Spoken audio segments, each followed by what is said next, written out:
दोस्तों, पिछले कुछ दिनों से सोशल मीडिया, व्हाट्सएप और यूट्यूब पर एक खबर बहुत तेजी से वायरल हो रही है। लोग कह रहे हैं एसबीआई बैंक यानी कि स्टेट बैंक ऑफ इंडिया से हजारों करोड़ रुपए निकाल लिए गए हैं।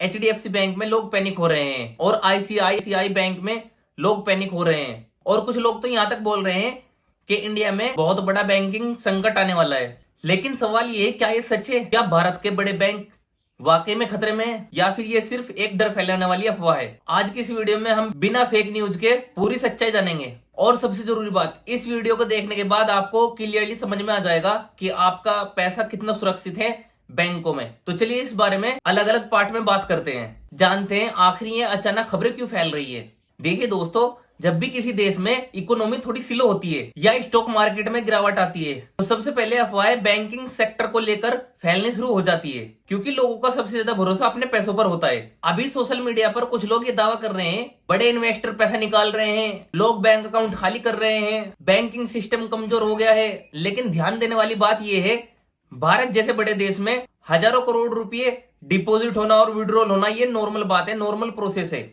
बड़े बैंक में रोज सैलरी आती है, कंपनी पेमेंट करती है, म्यूचुअल फंड ट्रांसफर होते हैं, तो सिर्फ हजारों करोड़ निकले ये सुनकर पैनिक होना सही नहीं है। चलिए पार्ट 2 की तरफ चलते हैं।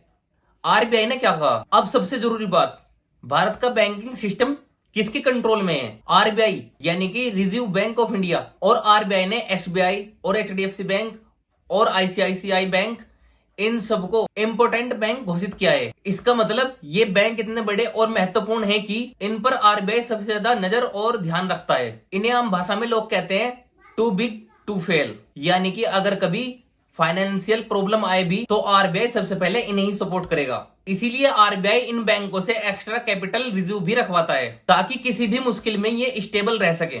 चलिए अब बात करते हैं पार्ट 3 में, लोग डर क्यों रहे हैं। देखिए, लोगों का डर पूरी तरीके से बेवजह भी नहीं होता, क्योंकि पहले भारत में कुछ बैंक पर एक्शन हुआ है, जैसे कि यस बैंक, पीएमसी बैंक, कुछ कोऑपरेटिव बैंक भी बंद हुए हैं। तो लोगों को लगता है कि वही चीज अब दोबारा से ना हो जाए। लेकिन यहाँ एक बहुत बड़ा फर्क समझना बहुत जरूरी है। ज्यादातर प्रॉब्लम छोटे कोऑपरेटिव बैंक में हुई थी या वीक मैनेजमेंट वाले बैंक में, जबकि एसबीआई, एचडीएफसी बैंक और आईसीआई जैसे बैंक हैवीली रेगुलेटेड हैं, करोड़ों कस्टमर हैं और आरबीआई की डायरेक्ट मॉनिटरिंग में रहते हैं। क्या अभी बैंकिंग सिस्टम में कोई प्रॉब्लम है? चलिए अब बात करते हैं पार्ट 4 के बारे में। क्या अभी बैंकिंग सेक्टर में कोई समस्या नहीं है? ऐसा भी नहीं है कि सब कुछ परफेक्ट है। कुछ चैलेंजेस जरूर हैं, जैसे कि loan default, cyber fraud, unused loan बढ़ना, इकोनॉमिक स्लो डाउन।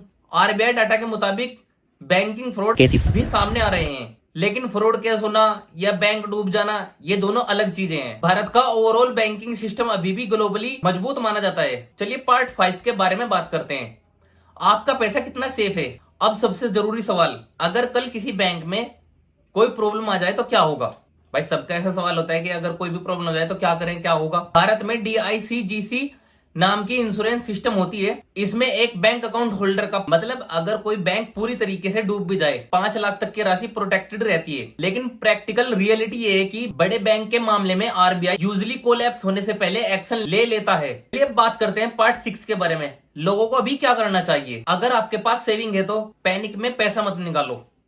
भाई कोई फायदा नहीं है, आप बेकार में पैनिक हो रहे हैं। व्हाट्सएप फॉरवर्ड पर भरोसा मत करो, सिर्फ ऑफलाइन आरबीआई अपडेट देखो।